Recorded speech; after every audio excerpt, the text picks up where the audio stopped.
let's integrate dx over x squared times the square root of x squared minus 1, and we're told at the outset that x is greater than 1.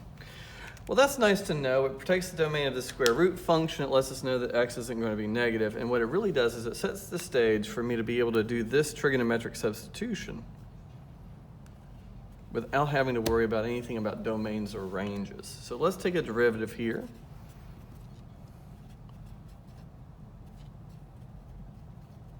And apply our trigonometric substitution. So the dx on top becomes a secant theta, tangent theta, with that d theta that I always like to write off to the side. And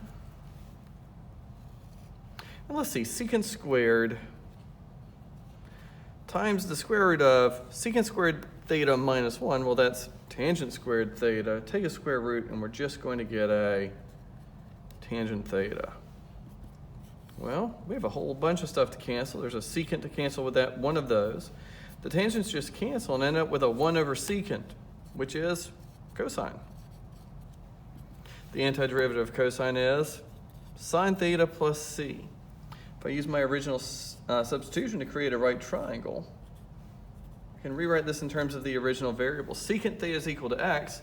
What my brain's actually telling me is that means cosine is equal to 1 over x, but however we do it, we end up with this right triangle.